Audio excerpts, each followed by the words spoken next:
అబ్బబ్బా బాగా తలకాయ నొప్పిగా ఉంది కానీ నాకు కొంచెం టీ పెట్టి స్ట్రాంగ్గా అనేవాళ్ళు కొంతమంది అయితే, నాకు ఆ టీతోనే డే స్టార్ట్ అయ్యిద్ది, టీతోనే డే ఎండ్ అయ్యిద్ది అనేవాళ్ళు ఇంకొంతమంది. అమ్మ మేము కొంచెం బయటకు వెళ్తాం కానీ కొన్ని టీ నీళ్ళు ఇవ్వరాదు అని అడిగేవాళ్ళు ఇంకొంతమంది. అలాంటి ఛాయ్ లవర్స్ అందరి కోసం కూడా ఛాయ్ అనేది ఇలా ప్రిపేర్ చేసుకొని చూడండి.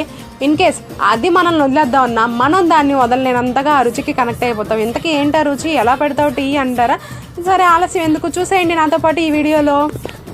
ముందుగా స్టవ్ వెలిగించుకొని స్టవ్ పైన ఒక గిన్నె పెట్టుకొని గిన్నెలో నీళ్ళు పోసుకొని టీ పొడి వేసుకొని బాగా మరిగించుకోవాలి.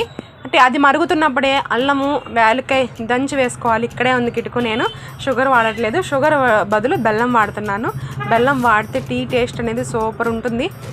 ఇవి మరిగేటప్పుడే బెల్లం కూడా వేసి ఒక 5 మినిట్స్ మరిగించుకున్నాను. ఈలోపు పక్క స్టవ్ మీద వేరే గిన్నె పెట్టి దానిలో పాలు వేసి కాసుకున్నాను. పాలు ఎక్కువ మరగాల్సిన అవసరం లేదు, సింపుల్గా ఒక పొంగు వస్తే చాలు, స్టవ్ ఆఫ్ చేసేయచ్చు.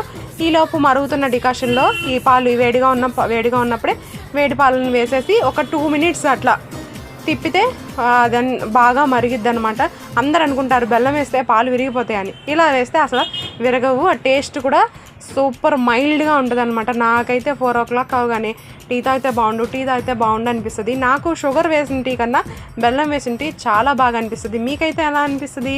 వీడియో నచ్చితే లైక్ చేయండి, షేర్ చేయండి, కామెంట్ చేయండి. సరే మరి రేపటి వీడియోలో మళ్ళీ కలుద్దాం. Stay tune all.